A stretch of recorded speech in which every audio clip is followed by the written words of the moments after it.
যখন শ্রীহরি বরাহ অবতার রূপ ধারণ করে হিরণ্যাক্ষকে বধ করলেন, অপর ভ্রাতা হিরণ্যকশিপু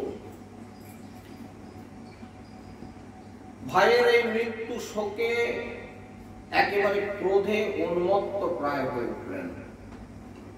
সে ক্রোধে কাঁপতে কাঁপতে নিজের অধরষ্ট দংশন করতে লাগলো, ঠোঁট কাঁপড়ে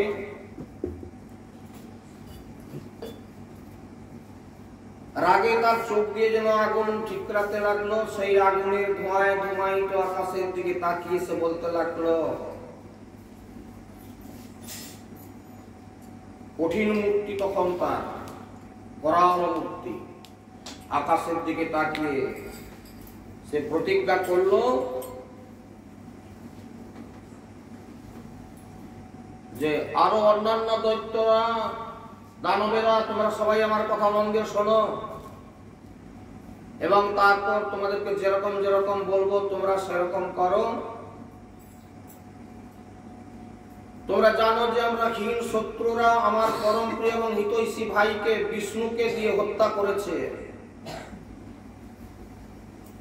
যদিও তিনি দেবতা এবং দৈত্যদের প্রতি সমভাবাপন্ন, তথাপি নানান ভাবে বুঝিয়ে এবং অনুবিনয় করে তাকে নিজেদের পক্ষে টেনে নিয়েছে। এই বিষ্ণু আগে শুদ্ধ চিত্ত এবং নিরপেক্ষ ছিল, কিন্তু এখন মায়া বলে সে বলিয়ান হয়ে বরাহাদি নানা রূপ ধারণ করে চরিত্রকে নষ্ট করেছে। সুতরাং আমি তার সেই গর্বকে খর্ব করে দেব। আমার এই ত্রিশূল দিয়ে তার মস্তক ছেদন করে সেই রক্তে আমার ভাইয়ের তর্পণ করব, তবেই আমার হৃদয়ের জ্বালা শান্ত হবে। আর ওই মায়াবী একবার যদি বিনষ্ট হয়, অর্থাৎ মূল যদি তার উচ্ছেদ হয়ে যায়, তাহলে সমস্ত দেবতাদেরকে জয় করতে আর বেশিক্ষণ লাগবে না। সেই জন্য হে দানব বৃন্দ, তোমরা সবাই পৃথিবীতে গমন করো। আজকাল সেখানে ব্রাহ্মণ এবং ক্ষত্রিয়দের খুব বাড়াবাড়ি হয়ে গেছে। তারা তপস্যা, যাগযজ্ঞ ইত্যাদি শুরু করেছে।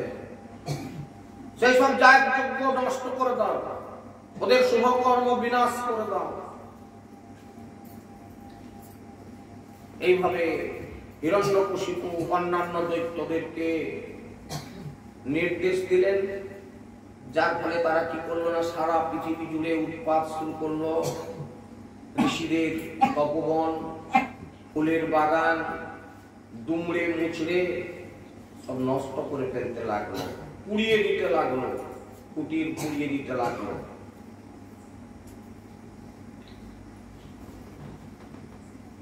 ভাইয়ের মৃত্যুতে হিরণ্যকশিপু দুঃখে একেবারে মুহ্যমান হয়ে গিয়েছিল। তাই তার অন্ত্যেষ্টিক্রিয়া সম্পন্ন হলে সে তার ভ্রাতুষ্পুত্র শকুনি, সম্বর, ধৃষ্ট, ভূত সন্তাপন, বৃক, কালনাভ ইত্যাদি ইত্যাদি উৎকট এদেরকে সান্ত্বনা দিল যে আমি এই হত্যার প্রতিশোধ নিশ্চয়ই নেব।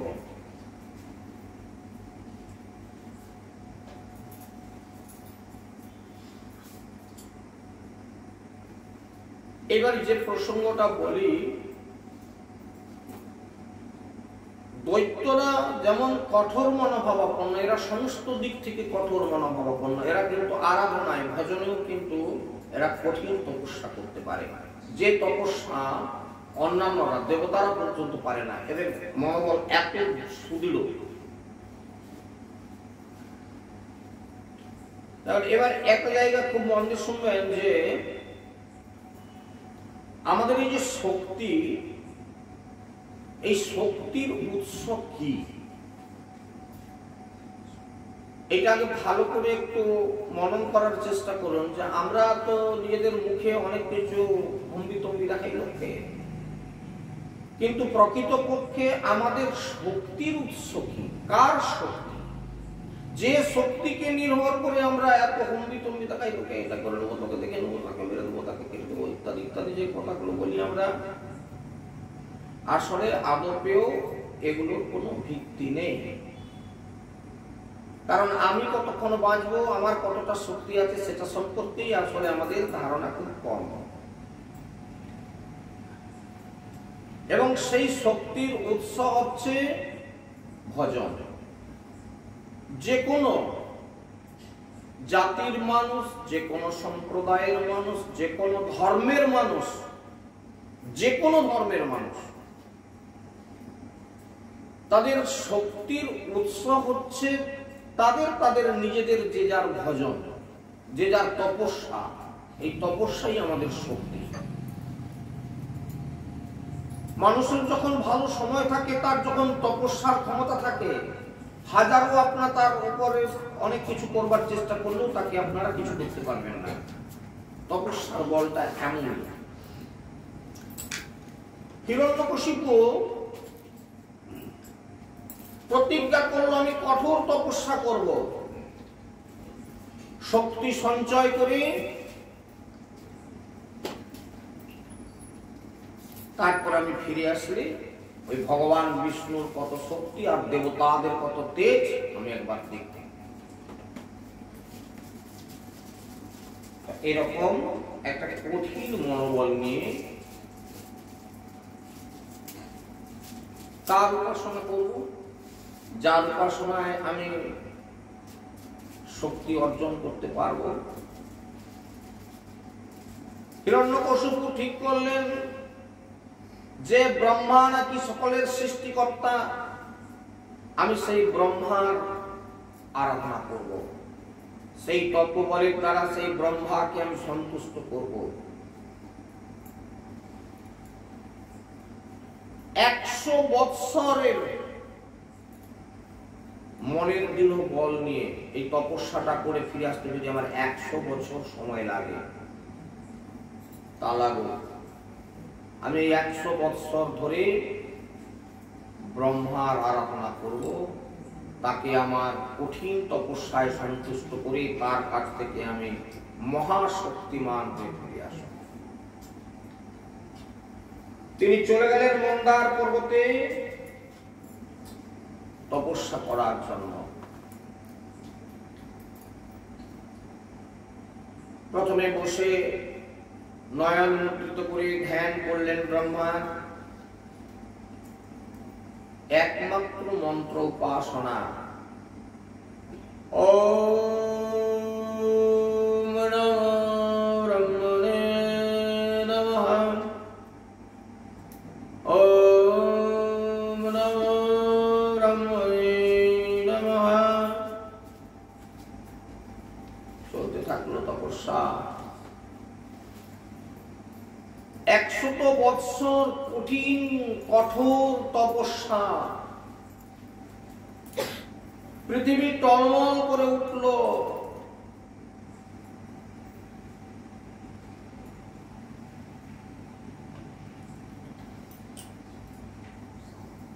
ব্রহ্মা দেখলেন এ তো সৃষ্টি নষ্ট হতে বসেছে, সুতরাং আমাকে এখন তার কাছে দেখা দেওয়া ছাড়া উপায় নাই।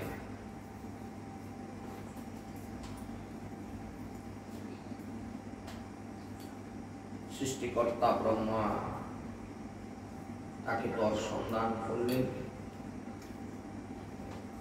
হিরণ্যকশিপু, আমি তোমার তপস্যায় অত্যন্ত সন্তুষ্ট হয়ে গেছি, তুমি তোমার প্রার্থিত বর প্রার্থনা করো। হিরণ্যকশিপু তার উপাস্য দেবতাকে সামনে পেয়ে প্রণাম নিবেদন করলেন। বললেন, আপনি যদি আমার প্রতি সন্তুষ্ট হয়ে থাকেন তাহলে বর দিন, অমরত্ব বর। বলে, দেখো অমরত্ব তো দেয়া যায় না, অমরত্ব দেওয়ার ক্ষমতা নেই আমার, তবে তুমি অন্য বর প্রার্থনা করো। হিরণ্যকশিপু অত্যন্ত বুদ্ধিমান, তো আপনারা তার বুদ্ধির বহরটা একটু শুনে নেন। তিনি আকার ইঙ্গিতে এমন সব বর প্রার্থনা করলেন যার শেষে দাঁড়ালো সেটা হচ্ছে অমরত্বই। এরকম প্রথম বর দেন, যদি আমাকে অমরত্ব না দেবেন তাহলে আমি এরপর আপনার কাছে প্রার্থনা করছি এই পৃথিবীতে কোন নর বানর কিন্নর দেবতা আমাকে হত্যা করতে পারবে না।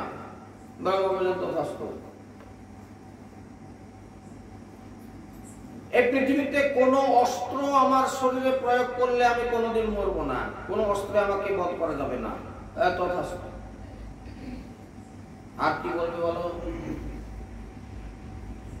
দিবাভাগেও আমার মৃত্যু হবে না, রাত্রিতেও আমার মৃত্যু হবে না। তথাস্তু। তাহলে আর মরবো কখন? কি দিনেও মরবো না, রাতেও মরবো না, আর মরবো কখন? আমাকে জলেও বধ করা যাবে না, স্থলেও বধ করা যাবে না, অন্তরিক্ষেও বধ করা যাবে না। তথাস্তু। তাহলে আর মরবো কখন? কোথায় আর মরবো? ঘরের ভেতরেও আমাকে বধ করা যাবে না, ঘরের বাইরেও আমাকে বধ করা যাবে না। ব্রহ্মা তাও বলেন তথাস্তু। কলকল করে অট্টহাস্য করে উঠলো যে বলে আসলে দেবতারা বোকা, আমি তো আকার ইঙ্গিতে সেই অমরত্বই নিয়ে নিলাম, আর এ তো দিয়েও দিল, অথচ এক কথাই বলেছিলাম অমরত্ব বর দিয়ে দে বাবা, না দেব। ওরে এই হচ্ছে অসুরের বুদ্ধি। পৃথিবীতে এইরকম আসরিক প্রবৃত্তি সম্পন্ন মানুষ, তারা নিজেকে মনে করে আমি তো এরকম হয়ে গেছি যখন আমাকে আর কে ধরে। ঠিক অসুরের বুদ্ধি। এর মধ্যে ভাগ আছে রে, এর মধ্যে ভাগ আছে। তিনি যখন এই তপস্যা করতে চলে গিয়েছিলেন, সেই ফাঁকে একটা ঘটনা আপনাদেরকে বলিনি। দেবরাজ ইন্দ্র দেখলেন যে হিরণ্যকশিপু গেছে তপস্যা করতে, সেই তপস্যায় এরা তো প্রচন্ড আসলে আসরিক প্রবৃত্তি, তো অসুর, এরা ভীষণ কষ্ট সহ্য করতে পারে। যেমন আমরা কি আগামীকাল একাদশী, সকাল শুনলেন এখন থেকে একাদশী, তা অনেকগুলো না খেয়ে তারা ব্রত ধারণ করতে পারবে। আমি না খেয়ে থাকতে পারবো, কি খাবো? কে বলে সামা চাল খাবো, কে বলে আটা খাবো, কে বলে ময়দা খাবো, কে বলে পরোটা বানিয়ে খাবো, এরকম কি খাবো? সবাই খালি জিজ্ঞাসা করে ফোনে, অনেক দূর দূর থেকে অনেকে বলে কি করা যায় বলুন তো, কি খাবো? অনেকে সামা চাল খাচ্ছি বলে বলে এটা না খাওয়া ভালো। ইউটিউবে দেখলাম এরকম বলছে, সাবু খাবো বলে বললাম, বলে এটা আর্টিফিশিয়াল। কি খাবো বলুন তো?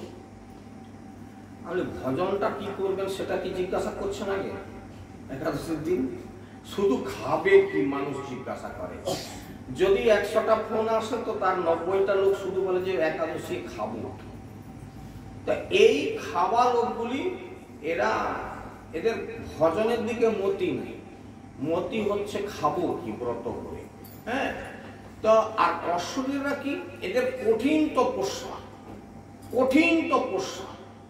আপনারা শুনলে অবাক হবেন যে সেই বৃকাসুর যখন দেবাদিদেব ভোলানাথের আরাধনা করেছিলেন, তিনি যখন দেখলেন যে দু একদিন তিনি ভগবানকে ডাকলেন, তিনি দেখা দিলেন না, অবশেষে তিনি সংকল্প করলেন যে আগের দিকে একটা অগ্নি প্রজ্বলিত করে দিয়ে শরীরের মাংস কেটে কেটে আহুতি দিতে লাগলেন।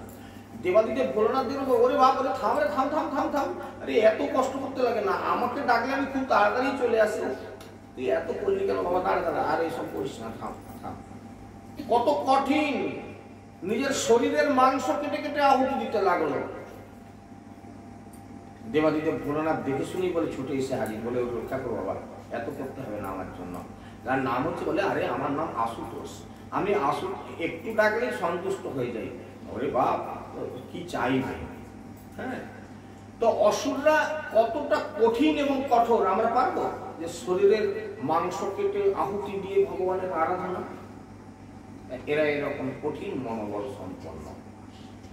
তো যেভাবে কঠিন মনোবল নিয়ে তপস্যা করতে গেছে, ফিরে আসলে ও পূর্ণ শক্তিধর হয়ে ফিরে আসবে, দেবতাদের পেরে ওঠা বড় মুশকিল।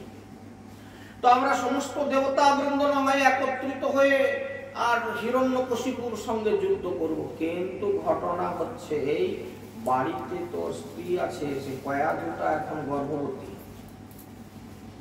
5 মাসের গর্ভ ছেড়ে রেখে দিয়ে তপস্যা করতে চলে গেল। কিন্তু 5 মাস গর্ভ তো হয়ে গেছে, তার মানে আর নষ্ট হওয়ার নয়। হ্যাঁ, একটা কাজ করলে হয়, এই কয়াধুকে ফাঁকের ঘরে নিয়ে গিয়ে যদি আমি এখন অন্যত্র সরিয়ে রাখি, মানে কথাটা হচ্ছে যে বাবা একদিক থেকে শক্তি সঞ্চয় করে ফিরে আসতেছে, আর এদিকে দৈত্যের ঘরের ছাড়া সে কি আর দৈত্য হবে, ঠাকুর দেখতে হবে না? সেও তখন বাপ বেটা তখন শক্তিমান হয়ে যদি দেবতাদের সম্মুখে দাঁড়ায়, আর বাপকে সামলাবি না বেটাকে সামলাবি, বড় ঝামেলা হয়ে যাবে। এই জন্য বেটাকে আগে থেকে সামলে রাখি। সেটা কি না, কয়াধু এখন ফাঁকের ঘরে আছে, একে নিয়ে গিয়ে যদি একটা গোপন জায়গায় লুকিয়ে রাখা যায়, সেইখানে যদি এর সন্তান জন্মগ্রহণ করে, তাহলে আমরা যদি তাকে সেই ভূমিষ্ঠ হওয়ার সঙ্গে সঙ্গে যদি হত্যা করি, তাহলে একটা কাজ চুকানো থাকবে অন্তত। কিরকম প্ল্যান? দেবরাজ ইন্দ্রের প্ল্যান।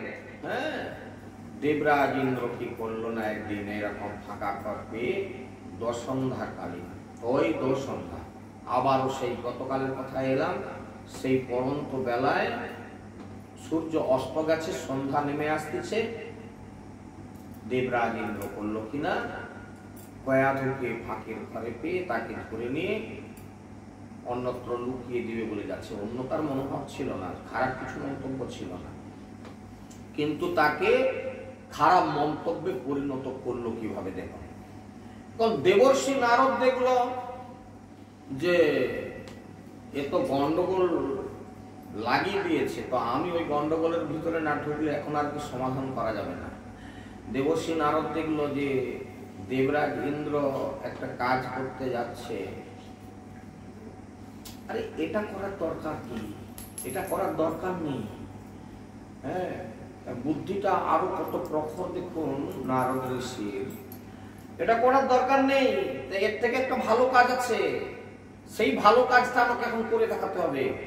দেবরাজ ইন্দ্র যখন রাস্তা দিয়ে কয়াধুকে টেনে নিয়ে যাচ্ছে, আপনারা খুব মন দিয়ে শুনছেন, বুঝতে পারছি, এমন সময় দেবর্ষি নারদ নারায়ণ নারায়ণ একদম সামনে এসে হাজির। এ কি, আপনি দেবরাজ ইন্দ্র এটা কি করছেন? এর পরের বাড়ির গর্ভবতী মেয়ে, তাকে আপনি নিয়ে যাচ্ছেন টানতে টানতে। এ বড় দুষ্কর্ম। এখন ইন্দ্র দেখলো যে এই কথা এখন বুঝিয়ে বলার মতো আর সময় নেই, যে কাণ্ড বলে দিয়েছে, মানে যে ঘৃণার কথা, লজ্জার কথা, আমি আর বুঝিয়ে বলতে সময় দিল নি, কিছু না, একে বলাও যাবে না কিছু। দেবরাজ ইন্দ্র তখন কি করলো না, রাস্তার মাঝখানে সেই কয়াধুকে ছেড়ে দিয়ে সে তখন মুখ নিচু করে পালালো, লজ্জায় পড়ে গেল। মানে তাকে নারদ ঋষি যে কথাটা বলে দিয়েছে, ইয়ে কি বললেন আপনি, লোকের গর্ভবতী স্ত্রীকে নিয়ে যাচ্ছেন, লোক অন্যরকম কাণ্ড করে, কিন্তু গর্ভবতী নারীকে আপনি হরণ করলেন। আপনি দেবরাজ ইন্দ্র, আপনি দেব সভায় আপনার এই কথাটা যদি প্রচার হয়, আপনার মুখ থাকবে। রাস্তার মাঝখানে কয়াধুকে ছেড়ে দিয়ে ইন্দ্র পালালো। এখন কয়াধু দেখলো তো বড় বিপদ, এপাশে কি হলো না, সে তো পালিয়ে গেল ছেড়ে দিয়ে, নারদ এবার ছেড়ে দিয়ে ঘটনা শেষ, এবার নারদ চলে যাবে। নারদ যখন চলে যেতে উদ্যত হল, তখন কয়াধু তখন ফুঁপিয়ে ফুঁপিয়ে কাঁদছে। ও মা, তুমি কাঁদো কেন? তোমাকে আমি বিপদের হাত থেকে রক্ষা করলাম, আর তুমি কাঁদছো কেন? তোমাকে তো বিপদের হাত থেকে রক্ষা করলাম, একদম তোমাকে ধরে নিয়ে যাচ্ছিল তার কথা।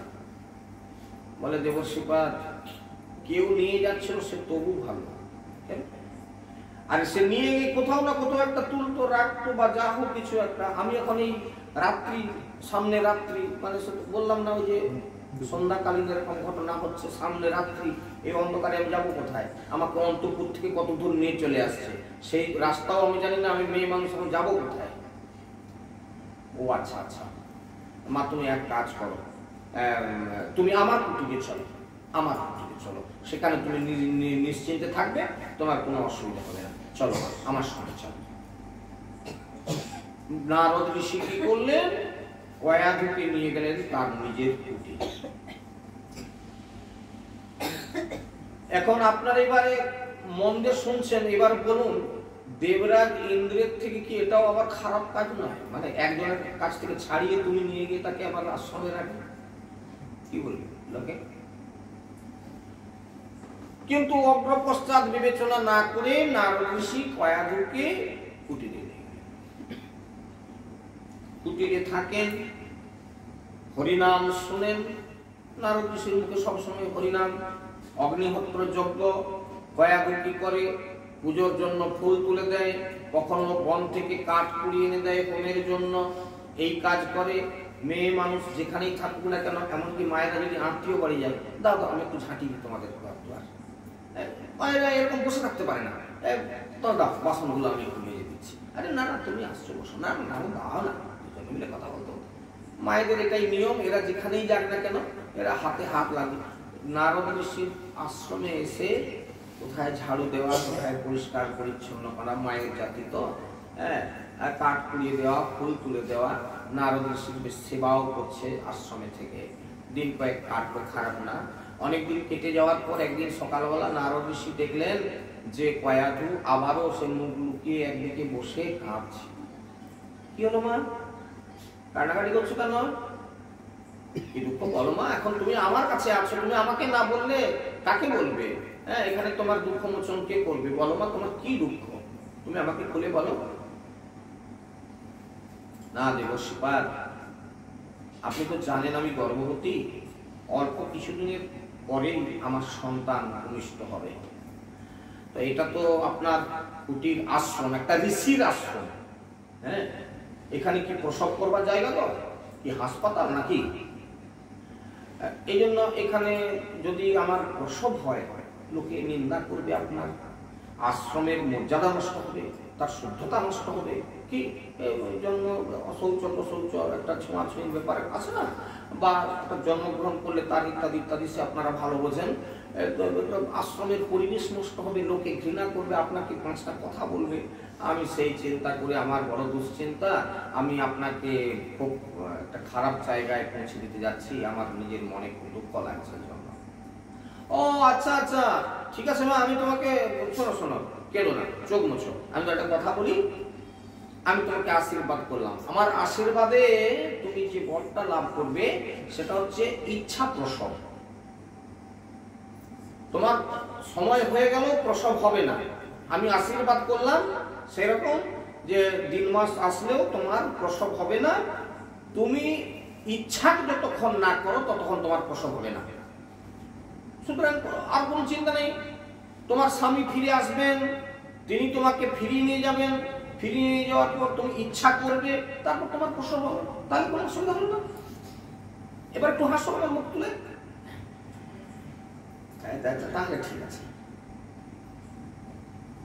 100 বছর হিরণ্যকশিপু গেল তপস্যা করতে, ততদিন এই মা আমার কয়াধু নারদ ঋষির আশ্রমে বসে হরিনাম শুনছে আর ভগবানের সেবায় যোগান দিচ্ছে, ফুল তুলে দিচ্ছে, কাঠ কুড়িয়ে দিচ্ছে, আশ্রম ঝাঁটপাট দিচ্ছে ইত্যাদি। এইখানে এসে আমি একটা জায়গা আপনাদের চোখের কাছে তুলে দেখাবো যে গর্ভবতী অবস্থায় মায়েদের করণীয়টা কি।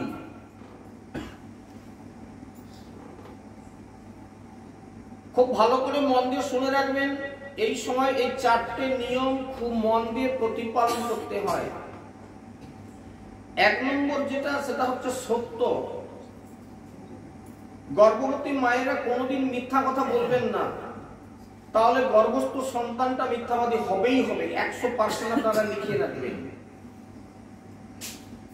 কথাগুলো লিখে রেখে দেবেন, বুঝিয়ে নেবেন, তৈরি আপনারা করবেন।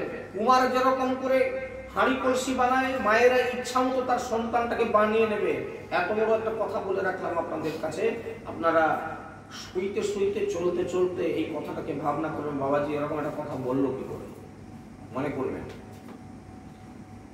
কুমার যেরকম হাঁড়ি কলসি বানায়, আপনারা ইচ্ছা করলে একটা সন্তান বানিয়ে নিতে পারবেন, যে সন্তানটা জগতের মুখ উজ্জ্বল করবে, যে সন্তানটা দেশের মুখ উজ্জ্বল করবে, যে সন্তানটা পিতামাতার নাম উজ্জ্বল করবে, পৃথিবীর বুকে উজ্জ্বল নক্ষত্র হয়ে দেখা দিবে, সেরকম একটা সন্তান আপনারা তৈরি করতে পারেন ইচ্ছা করলেই। এত বড় কথা, ইচ্ছা করলেই। দেখুন তার প্রমাণটা দেখুন। 1 নম্বর কথা সত্য, 2 নম্বর হচ্ছে শৌচ। এখন এই ডাক্তার বাবুরা মেডিকেল সায়েন্স নিয়ে নাড়াচাড়া করছে, এদের উপরে বলার আমার কিছু নয়, তো বিরাট শাস্ত্রীয় ব্যাপার মেডিকেল সায়েন্স। তো ডাক্তার বাবুরা বলে দেয়, বলে কিনা আজ থেকে বেড রেস্ট, একদম মানে উঠবে না, বিছানায় শুয়ে থাকবে।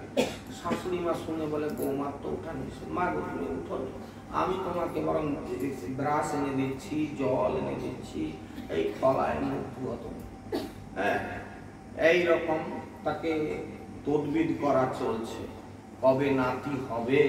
হ্যাঁ, সেই জন্য শাশুড়ি মা আমার একদম বেড রেস্ট বলে দিয়েছে। যাই হোক, এখন ডাক্তারি শাস্ত্রে সে কথাগুলো বলা আছে, উঠলে তার নাকি সন্তান নষ্ট হয়ে যাবে, এইসব গল্প গুজব শোনায়। কিন্তু আমাদের শাস্ত্রীয় ধারায় কথা বলে না। আমাদের আয়ুর্বেদ শাস্ত্রে একটা জায়গা টপিকস আমি পড়াশোনা করেছিলাম, সেখানে কিন্তু অন্য কথা বলা আছে। যাই হোক, ওগুলো নিয়ে আমি এখন বিতর্কে যেতে চাই না। এখন কেউ আমার উপরে চ্যালেঞ্জ করে তার শাস্ত্রকে চড়াতে চাইবে, সেই জন্য আমি সে বিষয়ে যেতে চাচ্ছি না। একটাই কথা হচ্ছে, শৌচতা তাহলে তখন থাকে না যে সকালে উঠে একটু স্নান করব, একটু মন্দিরে ভগবানকে প্রণাম করব, না। ডাক্তার বলে দিয়েছে বেড রেস্ট, শুয়ে থাকো, ওইখানে শাশুড়ি মা চা জোগাচ্ছে, জল খাবার দিচ্ছে, কোন রকম। হ্যাঁ, শৌচতা নেই। ওই ছেলেটা দেখবেন জন্মগ্রহণ করার পর ও 8 দিনে একবার স্নান করবে, আর হচ্ছে সে ধোয়া কাঁচা কাপড় চোপড় পরবে না, যত সে অনেক দিনের বাসি কাপড় পরিধান করবে, যেখানে সেখানে ঘুমাবে, যেখানে সেখানে খাবে, এর কোনো বিচার থাকবে, সে শ্মশানে বসেও খাবে। তাহলে সত্য গেল, শৌচ গেল, আর দয়া, দয়া দান, এই 4টে কথা। সত্য, শৌচ, দয়া, দান, এই 4টে নিয়ম প্রতিপালন করলে একটা সুসন্তানের জননী পাওয়া যায়। এইটা আপনারা মনে রেখে দেন। দয়া, একটা ভিখারি এসে বাড়িতে দাঁড়িয়ে দরজায় বলছে, মা গো কাল থেকে খাওয়া হয়নি মা, 1 মুঠা মুড়ি আসে দিবেন। মুড়ি ভেজে রাখছে, সকাল হতে না হতে পৌঁছে গেছে, যাও এখান থেকে। এই দয়াটা আপনি যদি না করেন, আপনার ছেলেটাও নির্দয় হবে, ও খুনি তৈরি হবে, ও নির্দয়, ওর হৃদয়ের মধ্যে দয়া থাকবে না, ও প্রচন্ড হিংসুটে হয়ে যাবে। আর দান করতে শেখান। এই জন্য পুরাকালে বৌমা গর্ভবতী থাকলে শাশুড়িরা করতো একটা কাজ, সেটা এখন অনেক মায়েরা ভুলে গেছেন, যে বাবাজি একটু আগামীকাল আমাদের বাড়িতে আসতে হবে। কেন মা? নাই, বৌমা একটু এরকম গর্ভবতী আছে, একটু বৌমাকে আপনি গীতা পাঠ করে শোনাবেন, একটু হরিনাম করে শোনাবেন, আর মা আমার আপনার হাতে কিছু ভিক্ষা দেবে। এটা করানো হতো, একবার না, ন্যূনতম গর্ভাবস্থায় 3 বার এই কাজটা করে। 5ম মাসে একবার যখন তাকে পঞ্চামৃত করা হয়, 7 মাসে যখন একবার দেয়া হয়, আর 9 মাসে যখন দেয়া, অন্তত 3 বার বৈষ্ণব ব্রাহ্মণ এসে তাকে একটু গীতা পাঠ, ভাগবত পাঠ করে শোনায়, একটু হরিনাম করে শোনায়, আর তার হাতে সে কিছু ভিক্ষা তুলে দেয়, অন্ন, বস্ত্র, দক্ষিণা ইত্যাদি। এই 4টে নিয়ম প্রতিপালন করতে হয়। তার ফলে আমি এই গল্প আপনাদের কাছে রাখবার পিছনে এই কাহিনী বলতে বলতে কারণ কি? কারণটা হচ্ছে এই যে কয়াধু একটু দৈত্যের ঘরণী, আর সেই দৈত্যের ঔরস তার গর্ভের মধ্যে অপেক্ষা করছে। দৈত্যের ঔরসে কি আর কখনো সাধু জন্ম হবে গো? সে দৈত্য জন্ম হবে। কি যেরকম বাবা সেরকম তার ছেলে হবে, এটা সকলের ধারণা। কিন্তু আপনারা মন দিয়ে শুনে রাখুন, মা যদি চেষ্টা করে যে আরই ঔরস গর্ভে ধারণ করুন না কেন, সে কিন্তু তাকে শোধন করে সুন্দর করে দিতে পারে তার নিজের কর্মের দ্বারা। যেটা হলো, তা নাহলে এটা হলো কি করে? হিরণ্যকশিপু দৈত্য, তার স্ত্রীর গর্ভে একটা দৈত্য জন্মগ্রহণ করবে, এটা কে জানে না? আপনারা জানেন না এটা? কিন্তু কি ঘটলো? 100 বছর সে এই ঋষির আশ্রমে থাকলেন, প্রত্যেক দিন প্রতি মুহূর্ত হরিনাম শুনছেন আর ভগবানের সেবা কার্য করছেন। এইভাবে কাটলো। হিরণ্যকশিপু তপস্যায় সিদ্ধি লাভ করে বর নিয়ে যখন ফিরে আসলো, যে শুনতে পেল যে তার স্ত্রীকে দেবরাজ ইন্দ্র নাকি এরকম হরণ করে নিয়ে যাচ্ছিল, নারদ ঋষির আশ্রমে বর্তমানে আছেন, সে গিয়ে সেখান থেকে স্ত্রীকে বাড়িতে নিয়ে আসলো এবং তারপরে যে বললাম নারদ ঋষির আশীর্বাদে ইচ্ছা প্রসব, তুমি ইচ্ছা করলে প্রসব করবে, কয়াদু ইচ্ছা করলো, এতদিন পরে প্রসব করলেন।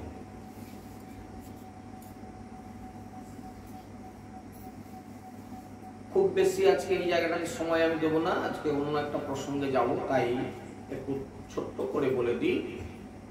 এই গর্ভ থেকে জন্মগ্রহণ করেছিলেন প্রহ্লাদের মতন এইরকম একজন ভক্ত, কৃষ্ণ ভক্ত, যে জগতের বুকে একটা নজির রেখে যাওয়ার মতো এত বড় কৃষ্ণ ভক্ত। কি করে তৈরি হলো? তাহলে মা পারে, মা তার আচরণের দ্বারা একটা সন্তান তৈরি করতে পারে। দৈত্য হতে ছিল, 5 মাসের দৈত্য হয়ে গেছে, 5 মাসের দৈত্য। সেই 5 মাসের দৈত্যটাকে মা এতদিন ধরে হরিনাম শুনে শুনে, হরিবাসর করে করে, হরি সেবা করে করে তাকে ভক্তে পরিণত করে দিল। কি গো, এ তো আমার বক্তব্য নয়, ভাগবতের কথা। কেন ভাগবত শুনতে হয় এবার বুঝতে পারছেন তো? এগুলো আমরা বুঝতে পারি না, জানতে পারি না বলেই ভাগবত শুনতে হয়।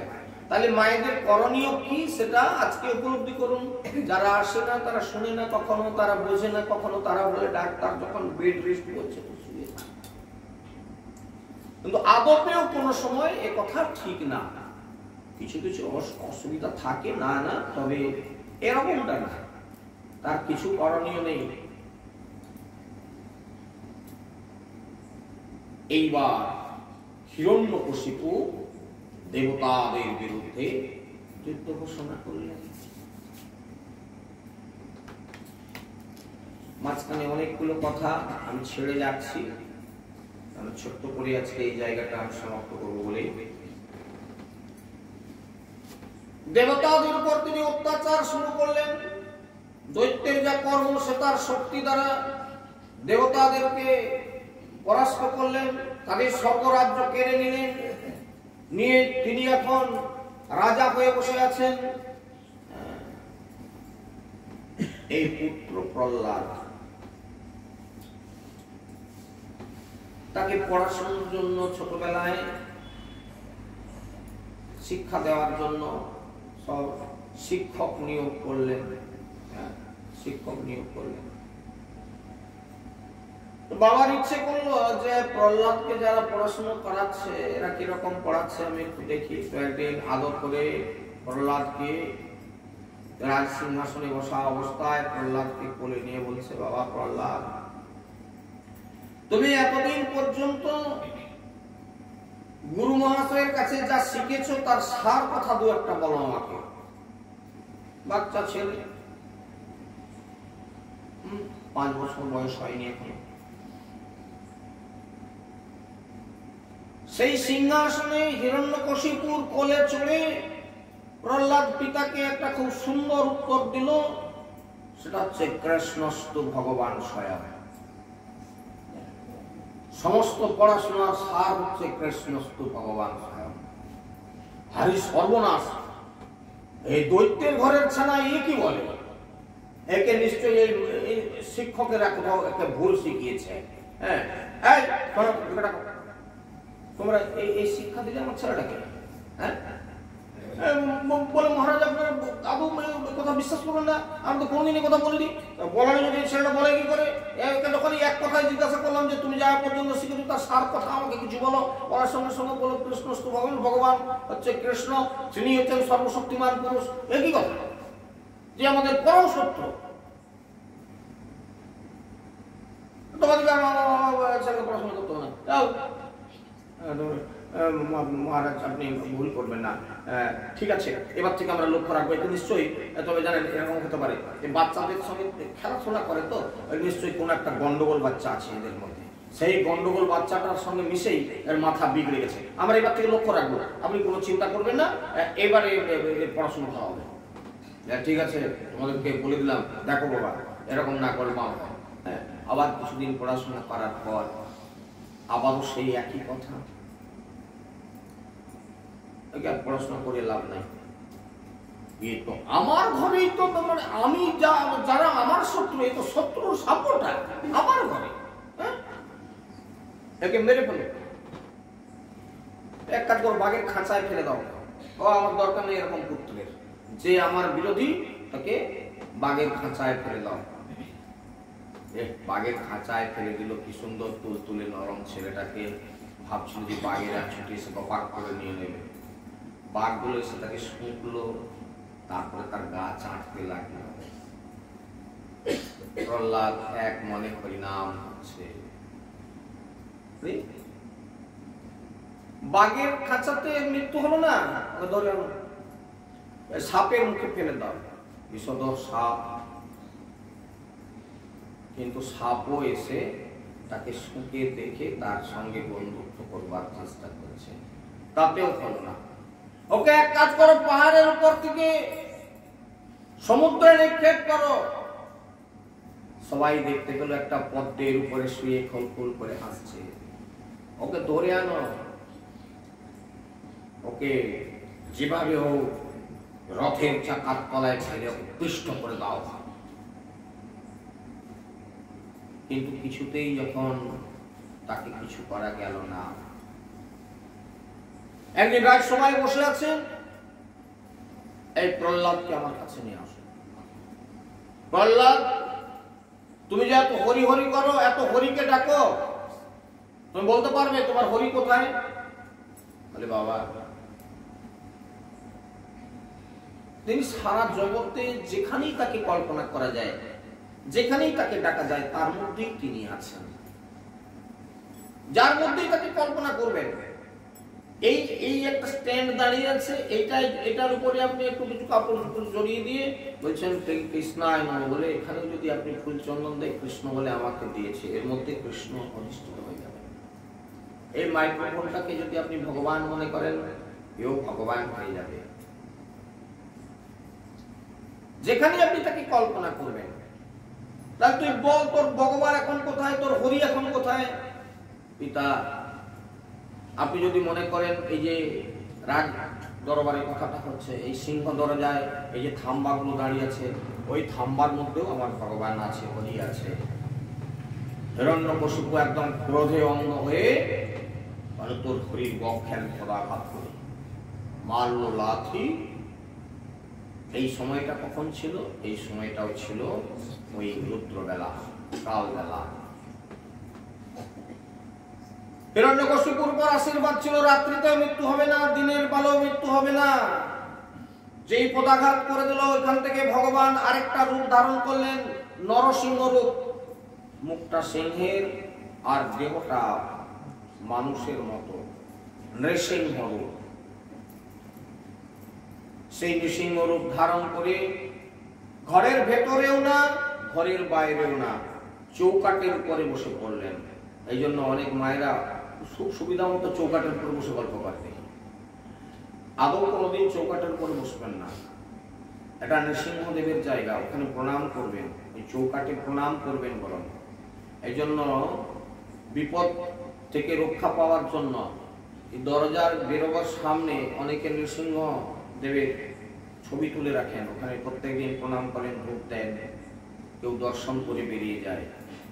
এত শক্তিমান পুরুষ, আপনি যদি দর্শন করে যান, আপনি যদি তাকে প্রণাম করে যান, আপনাকেও কেউ রুখতে পারবে না, আপনি কর্ম সম্পাদন করে ফিরবেন, এরকম একটা কথা বাজারে প্রচলিত আছে। তবে এগুলো ভক্তি মার্গের কথা, যে যতটা ভালোবাসেন তাকে তিনি ততটা ফল লাভ করবেন। আমার কথা শুনে কালকে একটা দরজায় নৃসিংহ লাগিয়ে দিয়ে বলবেন আমি কাজে গেলাম, বাজে কথা বাবাজির কথা সব বাদ দাও, এরকম বললে তাহলে হবে না। যে যার অন্তরের ভক্তি দিয়ে, ভগবানকে অন্তরের ভক্তি দিয়ে রাখতে হয়, নিশ্চয়ই তিনি আপনাদের কৃপা করেন, তিনি এত দয়াময়। যাই হোক, ওই বিষয়ে না গিয়ে সেই নৃসিংহ রূপ ধারণ করে রাত্রিতেও না দিনেও না, সেই সন্ধ্যাকালীন ঘরের বাইরে না আর ঘরের ভেতরেও না, চৌকাটের উপরে বসলেন, জলেও না স্থলেও না অন্তরিক্ষেও না, মাঝামাঝি জায়গাটা কোলে ফেলে দিলেন, হিরণ্যকশিপুকে ধরে কোলের উপরে ফেলে দিলেন, কোনো অস্ত্র শস্ত্র দ্বারা নয়, নখ দিয়ে বুকটাকে বিদীর্ণ করে দিয়ে রক্তপান করতে লাগলেন। হিরণ্যকশিপু নিধন হলো। প্রহ্লাদ যে বলেছিল যে ওই আমার শ্রীহরিকে আপনি যেখানেই কল্পনা করবেন তিনি সেখানেই আছেন, আপনি যদি মনে করেন ওই থাম্বার মধ্যে আছে তাহলে ওর মধ্যেই আছে। প্রহ্লাদ তো এখনো দাঁড়িয়ে আছে, তার চোখের সামনে এরকম একটা ঘটনা ঘটে গেল। প্রহ্লাদ তখন বাচ্চা ছেলে, সেই শিশু তখন থরথর করে কাঁপছে ভয়ে, তখন কোথায় কি করবে। আর ভগবান নৃসিংহদেব তখন এতটা ক্রোধান্বিত, রাগে গড়গড় করছে, একদম সিংহের মূর্তি একদম ছিঁড়ে ছিঁড়ে সেই তার রক্ত পান করছে, নাড়ি মুড়ি গুলোকে বের করছে, হ্যাঁ একদম গড়গড় করছে। দেবতারা দেখলেন যে ভগবান তিনি তো কোনোদিন এরকম ক্রোধান্বিত হননি, আজকে তিনি যেভাবে ক্রোধান্বিত হয়ে গেছেন, সৃষ্টি লয় করে দেবে, তখন কি করা যায়, ভগবানকে শান্ত করতে হবে। যেভাবেও তারা কি করলেন না, বৈকুণ্ঠে লক্ষ্মী দেবীর কাছে ছুটে গেলেন, লক্ষ্মী দেবীর চরণে প্রণাম করে বলছেন যে দেবী আমরা খুব বিপদাপন্ন। বলে কি হয়েছে বাবা? না, বলছে যে এরকম প্রভু তো এরকম খুব ক্রোধান্বিত হয়ে গেছেন, তো আপনি তো যুগ যুগ ধরে তার পাশে আছেন, আপনি পারেন প্রভুর ক্রোধকে করাতে, প্রশমিত করাতে, আপনি কৃপা করে চলুন। লক্ষ্মী দেবী বলে আমি কি করবো, আচ্ছা চলো তোমরা যখন এসেছো। তিনি যখন হিরণ্যকশিপুর রাজপ্রাসাদে এসে স্বয়ং লক্ষ্মী দেবী উপস্থিত হলেন, দেখলেন ও বাবা কি উগ্রমূর্তি, মানে এই উগ্রমূর্তি তো আমি কোনোদিন দেখিনি। লক্ষ্মী দেবী ভয়ে তখন বলছেন বাবা আমি যেতে পারবো না, আমি যুগ যুগ ধরে তার পাশে থেকেছি, কথা মিথ্যা না, কিন্তু এই মুহূর্তে আমি তার সম্মুখে যেতে পারবো না, এই ক্রোধ আমি কিছুতেই সংবরণ করতে পারবো না, আমি আসি। লক্ষ্মী দেবী পর্যন্ত ভয়ে সেই মূর্তির কাছ থেকে সরে গেলেন। দেবতারা চিন্তা করলেন তাহলে এখন কি করা যায়, খুব বিপদ অবস্থা। প্রহ্লাদ বাবা তোমার জন্যই তো প্রভু এরকম ক্রোধান্বিত হয়ে অবতীর্ণ হলেন, তুমি রক্ষা করো। এখন সমস্ত দেবতারা সেই 5 বছরের শিশু সেই প্রহ্লাদকে বলছে বাবা তুমি রক্ষা করতে পারো, তুমি আমাদের বাঁচাও, উনি যদি প্রশমিত না হন তাহলে সৃষ্টি বোধহয় নষ্ট করে ফেলবেন। 5 বছরের ছেলে কি বোঝে, কি বলবেন তিনি ভগবানকে, তার বলার কি আছে? যদিও পরে পত্রিকায় তার কিছু স্তব আছে, স্তুতি আছে, গ্রন্থে গেলে সেসব পাওয়া যাবে, কিন্তু আমি সেখানে আর যাচ্ছি না। তিনি কি করলেন, যে কাজটা করার ফলে ভগবান শান্ত হয়ে গেলেন, সেই কাজটা হচ্ছে এই, সেই তুলতুলে 5 বছরের মূর্তির শরীরটা, সেই শরীরটা নিয়ে একদম সেই নৃসিংহদেবের চরণের উপরে টুক করে পড়ে গেলেন। কি সুন্দর 5 বছরের ছেলে একটা, কি সুন্দর তুলতুলে তার নরম শরীর, সেই তুলতুলে নরম শরীরটা নিয়ে যখন ভগবান নৃসিংহদেবের চরণে পড়ে গেলেন, ভগবান তখন দেখলেন যে পায়ে একটা কি বেশ নরম নরম কি একটা পড়ে গেল, নরম নরম কিছু একটা পড়ে গেল। কি পড়লো দেখে না, সে প্রহ্লাদ মানে শিশু, তখন সে চরণে পড়ে গেছে, তার বড় দয়া হলো। প্রহ্লাদকে দেখে তার খুব দয়া হলো, প্রহ্লাদকে তিনি কোলে তুলে নিলেন।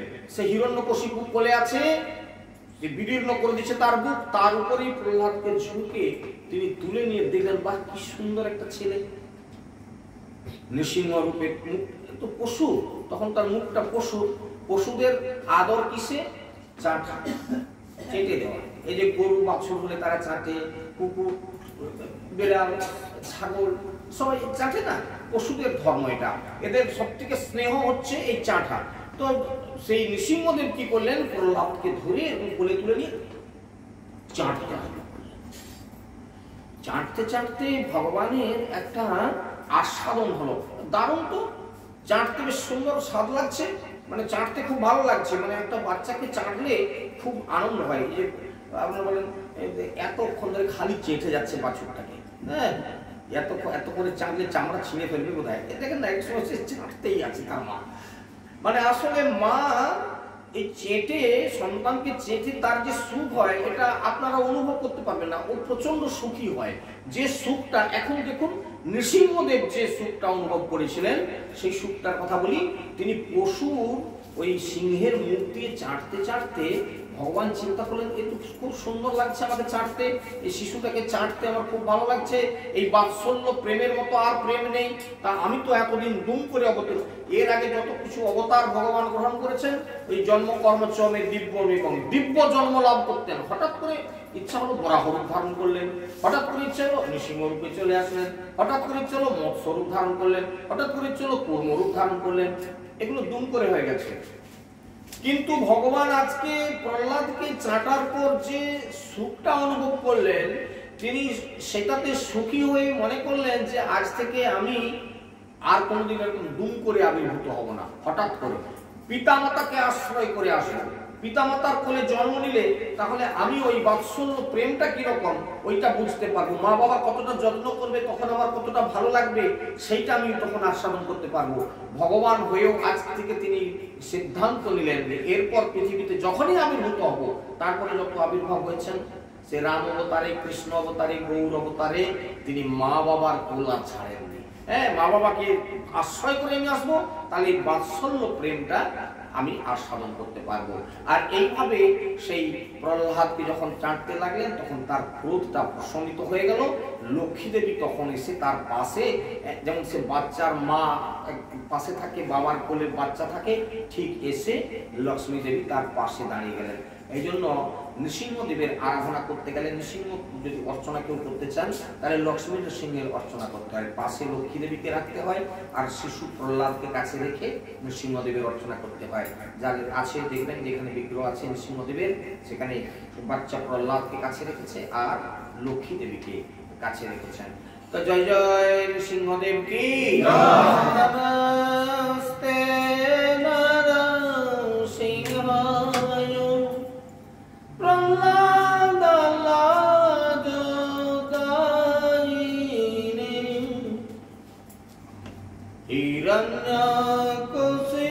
হিরণ্যকশিপুর বৎসহ শিলাটঙ্কনখালয়ে ইতো নৃসিংহ পরতো নৃসিংহ নৃসিংহমদি শরণে প্রপদ্যে। জয় জয় নৃসিংহদেব কি জয়। খুব সংক্ষিপ্ত ভাবে